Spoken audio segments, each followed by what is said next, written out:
नायक Saletri in Goa चॅनलाचे regular artist. इश्टानो, आमी सगळे भारतवासी इतले नशिबान आसात, भाग्यवान आसात. कित्याक काय म्हणल्यार तुमी जाणा की श्री प्रभू रामचंद्र आणि भगवान श्री कृष्ण अशा ह्या अलौकिक अशा दैवताचो ह्या भूमीत जन्म जाला आणि त्या भूमीत आमचो जन्म जाला. कितले लकी आमी आनी कितले प्राऊड फिलींग येवपा जाय आमकां. असले खंयच्याच देशान घडूं ना. तुम्ही जाणात इश्टानो, आता 22 जानेवारी रोजी एक दैदिप्यमान सोहळो आमच्या देशात म्हणजे अयोध्ये जावपाचो आसा. ते म्हणल्यार जे नवीन मंदिर बांदलां ताजें उद्घाटन आनी प्राण प्रतिश्ठा ऑफ श्री राममूर्ती. इश्टानो, ह्याच सुवाळ्या निमतान हांगा आमचे मदीं एक अशे मान्यवर आयिल्ले आसात की ते तुमकां सगळे अदीक म्हायती दितले. खरें म्हणल्यार ह्या सगळ्या एकूण जे जावपाचें आसा 22 जानेवारी ताजे याद काडल्यार चिंतल्यार अशें आंगान एक उत्साह येता. देशभर जल्लोश जाला, सगळे सामके रावल्यात ते 22 तारखेक. आनी म्हाका खरेंच आयोजकाची बी अभिनंदन करून दिसता. तांणी इतलें सुंदर आयोजन केलां. आमचे मानादीक प्रधानमंत्री श्री नरेंद्र मोदी हांच्या मार्गदर्शनाखाल प्रत्येक घरान आज ह्या सोहळ्याची पत्रिका पाविल्ली आसा, आमंत्रण पत्रिका. इज इट पॉसिबल आख्खे देशान अशें पत्रिका पावप प्रत्येकाच्या घरान?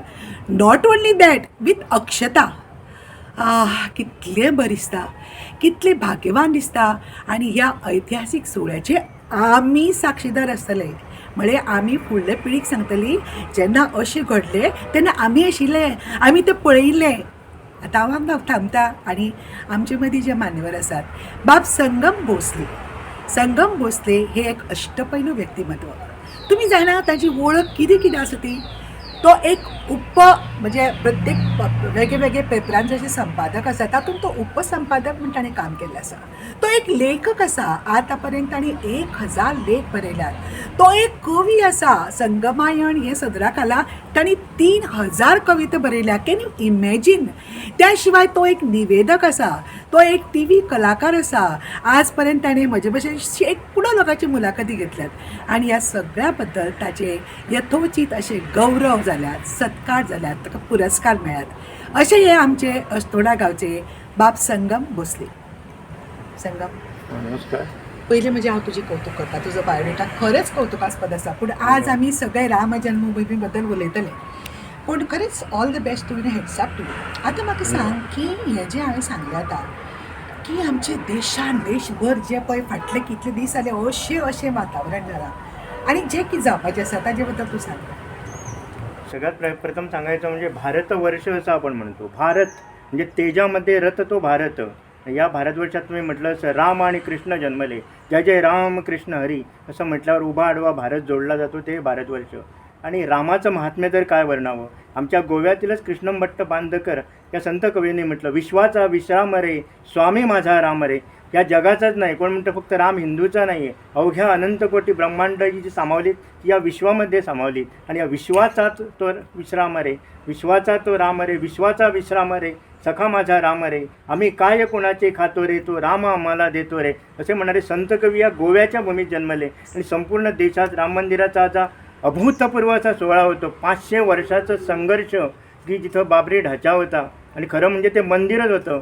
खाली आज जर बघायला गेलं तर आम्ही ज्यावेळी त्या कारसेवेला गेलो, तुम्हाला ते नंतर विचारणार आहे. तुम्ही जे तिथं गेला आणि तिथं काय काय केलं ते खूप म्हणजे ऐकण्यासारखं आहे. पण आता तुम्ही सांगितलं की विश्वाचा राम रे असं म्हटल्यावर असं वाटतं देवा किती आम्ही भाग्यवान की आमचे राम श्रीराम हे विश्वाचे राम आहे. आता मला असं सांगा की आता जो तो कार्यक्रम होणार आहे ना तिकडे, त्याच्याबद्दल सांगा थोडंसं. कारण काय काय होणार आहे, कसं कसं होणार आहे आणि आपण सर्वांनी त्या दिवशी काय काय करायला पाहिजे. कारण आम्हाला नरेंद्र मोदी आमच्या पंतप्रधानांनी सांगितलं की सगळेच काही येऊ शकत नाही, तुम्ही नंतर कधी जाऊ शकता.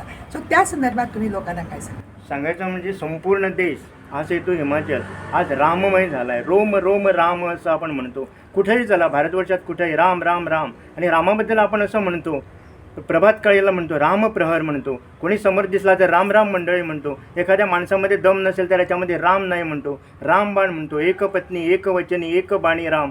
संपूर्ण भारताला एका सूत्रात बांधणारा आणि संपूर्ण भारतवर्षात कार्यक्रम, प्रत्येक गावातील प्रत्येक मंदिरामध्ये शेकडो हजारो हिंदू एकत्र येणार, रामनामाचा महिमा गाणार. आपल्या गोव्यामध्ये तर कित्येक ठिकाणी कीर्तन आहेत, प्रवचन आहेत, भजन प्रवचन अनेकानेक कार्यक्रम आहेत, महाप्रसाद आहेत. सारा हिंदू समाज, भारतीय बांधव एकवटणार आहेत. असा अभूतपूर्व सोहळा यापूर्वी कधी झाला नव्हता तुम्ही म्हटलं, आणि त्याला आम्ही साक्षीदार असणार आहोत.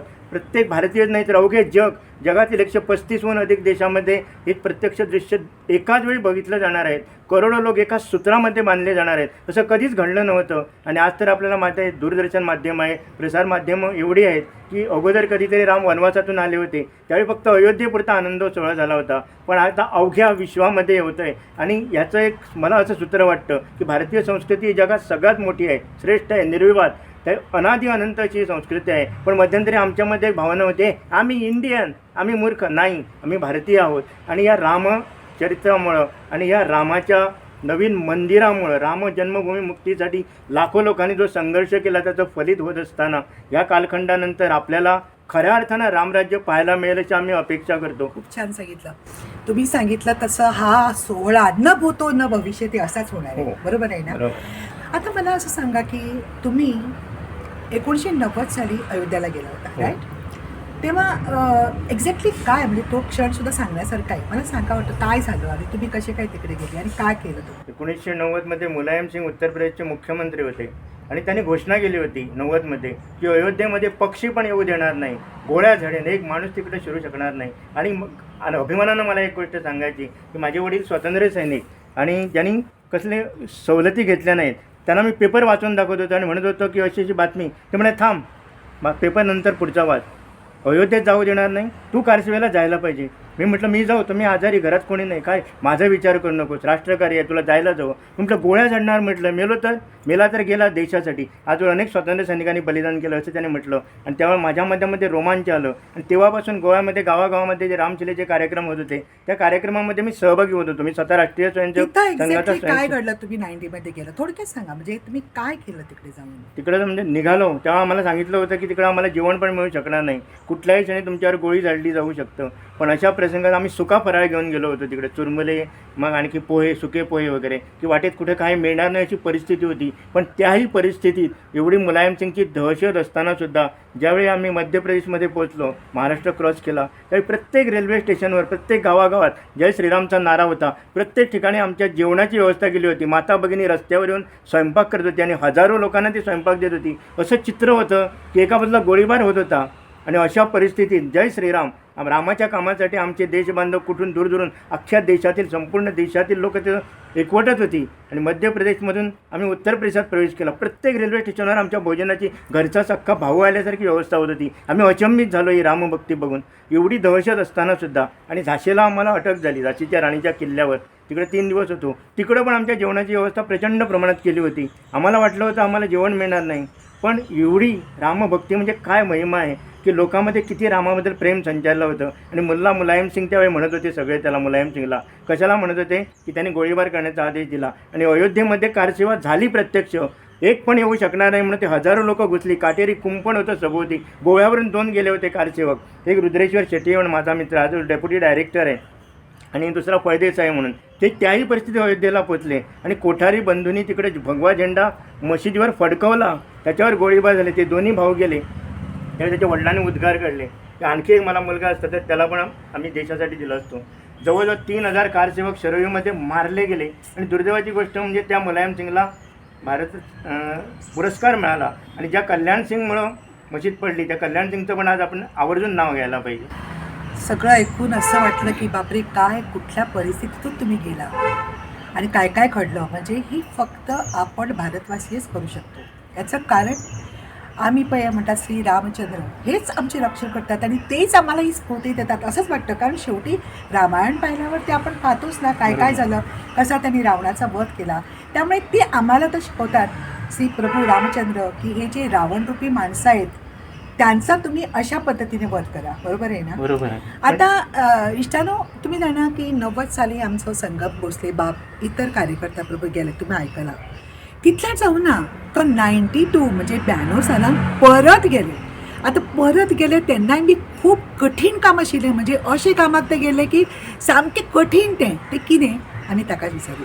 90 झाशीला आम्हाला अटक झाली, तुम्हाला सांगितलं. तिकडनं आम्हाला परतावं लागलं, पण तिकडं भगवा झेंडा फडकवला याचं आम्हाला समाधान होतं आणि आम्ही उत्तर प्रदेशपर्यंत पोहोचलो. मी जेव्हा घरी परतलो त्यावेळी बाबाने म्हटलं, परत जेव्हा कारसेवा होईल ना त्यावेळी पण तुला जायला पाहिजे, जिवंत आला चांगली गोष्ट आहे. आणि काय त्यांना माहीत होतं की माहीत नाही, 91मध्ये माझे वडील वारले आणि 92ला कारसेवेला मी अभिमानानं गेलो. आणि त्यावेळी विशेष एक गोष्ट सांगायची म्हणजे मनोहर पर्रीकर पण त्या कारसेवेत सहभागी होते, त्यांच्या मातोश्री पण सहभागी होत्या. आणि अयोध्येमध्ये आम्ही जात असताना अयोध्येला कडाक्याची थंडी, 6 डिसेंबर 5 डिसेंबरला मला माहीत होतं उद्या कारसेवा होणार, काय होणार माहीत नव्हतं, प्रत्यक्ष वाबडेडाच्या पडणार वगैरे. आणि एवढी कडाक्याची थंडी, आम्ही रस्त्यावर झोपत होतो, केस अगदी काट्यासारखे होत होते, म्हणजे एवढी कडाक्याची थंडी. आणि तिकडं मनोहर पर्रीकरच्या मातोश्री आणि गोव्यातून 400 कारसेवक त्यावेळी गेले होते आणि प्रचंड गर्दी, जय श्रीरामचा नारा. आणि दुसऱ्या दिवशी सांगितलं कारसेवा होणार आणि त्यावेळी आम्ही प्रत्यक्ष साक्षीदार होतो, समोर बाबरेडाच्या दिसत होता. अगोदरच्या दिवशी आम्ही त्या मशिदीच्या खाली जाऊन बघितलं होतं, तर प्रत्येक भिंतीवर रामाची चित्र होती, रामाच्या जन्मापासून अवतार समाप्तीपर्यंतची चित्र त्या भिंतीवर होती. वरती फक्त ढाचे होते 3 आणि त्याला ते मशीद म्हणत होते. आणि दुसऱ्या दिवशी सकाळी 6 वाजता हे काम सुरू झालं बाबरेडाच्या पाडण्याचं. 11:30च्या दरम्यान पहिला ढाचा पडला, प्रचंड जल्लोष झाला, 5-10 लाख लोक तिकडे होते, आम्ही साक्षीदार होतो. धूळ आणि प्रचंड खलकल्लोळ आणि जय श्रीरामचा नारा. दुसरा ढाचा जवळजवळ 12:30-1ला पडला आणि तिसरा ढाचा पडला तो मला वाटतं 3:30-4च्या दरम्यान. प्रचंड जल्लोष. आणि त्याच रात्री तिथं छोटंसं मंदिर पण उभारलं गेलं. अतिशय आज सुद्धा काटा उभा राहतो की आजच हा प्रसंग आणि याची देही याची डोळ, आज आम्हाला ते स्वप्न पूर्ण झालेलं बघायला मिळतं. याच्यासारखं भाग्य नाही. आनंदाची डोही, आनंद तरंग असा हा सोहळा आहे. खूप छान, खूप छान. मला वाटतं असं धाडस फक्त आपण भारतीयच करू शकतो, ते पण श्री प्रभू रामचंद्रांच्या आशिर्वादाने. मंडळी, तुमकां आतां सगळें सांगलें, खूब उलोवपा जाता, कितलें उलोवपा जाता ह्या विशयाचेर. आनी उलयता आसतना खरेंच म्हणजे भान उरना वेळेचें कितें अशें तो भितरलो आत्मच उलयता कसो. कारण आमकां ह्या श्री प्रभू रामचंद्र भगवान श्री कृष्ण हांचें प्रेम आत्म्यान आसा, आमच्या चित्तान आसा, आमच्या नसान आसा. आनी हातूनच आतां जे 22 तारखेक जातले ते आमी अशें फुडले, आमी सगळे आमचे व्यथा विवंचना, आमची कामां सगळें विसरून आमी त्या दिसा 22 तारखेक पंतप्रधान नरेंद्र मोदी हांणी सांगलें की थंय देवूळ बांदतात तेन्ना तुमी हांगा गोंयची सगळीं देवळां निवळ करा. कितें विचार, म्हणजे सगळीं देवळां साफ करा. आतां आमी पेपराचेर पळयता पळय, सगळे मंत्री बिंत्री वचून हे देवूळ साफ करतात, अशें म्हणजे अशे तरेचे विचार आमकां आमचे पंतप्रधान दितात. ही देवळां साफ करा, हाजे बरोबर आमी आमचें मन साफ करुया, आमचें हृदय साफ करुया, हेही तेच सांगतात. आनी म्हाका शेवटी इतलेंच म्हणून दिसता. तुमकां आनी कितें सांगन दिसता? तुम्ही म्हटलं की हृदय साफ करा, मन हेच परमेश्वराचं मंदिर आहे. आणि आता तुम्ही म्हटलं आत्माराम, आणि राम म्हणजेच आत्माराम. तू कोहम सोहम, मी म्हणजेच परमेश्वर, माझ्या अंतरंगातच आत्मा आहे. कोहम अहम ब्रह्मास्मी, मी म्हणजेच ब्रह्मा आहे. हे जाणून घेण्याचा मार्ग म्हणजे राममार्ग. आणि साधा सोपा मंत्र आहे, श्रीराम जय राम जय जय राम. 13 मंत्र, 13 अक्षर, जोडाक्षर नाही, काही नाही. कुणीही म्हणावा स्वतःचा उद्धार करून घ्यावा. आणि भारतवर्षाचा उद्धार आता ठरलेला आहे. विश्वगुरू विश्वगुरू आजपर्यंत म्हणतच होते, पण खऱ्या अर्थानं भारत विश्वाला मार्गदर्शक ठरणार, विश्वगुरू होणार, जगातील महासत्ता होणार, हा मला पूर्णपणे याची खात्री आहे. एवढंच म्हणायचं आहे. जय श्रीराम. खूप छान. आमकां ल्हान आसतना जाणटी शिकयताली, तुमकां भंय दिसलो न्ही खंय, फक्त जय जय राम अशें म्हणत. जय जय राम जय जय राम वाटेर चलता सना करतना. आनी खरेंच जातालें की आमचो भंय वतालो. आज पुऱ्या आयुश्यान सुद्दां हे सगळें करतना जर कसलेंय संकट आयलें, परत आमी जय जय राम म्हणलें की म्हाका तरी अनुभव येता कितलें आमकां रिलीफ मेळटा.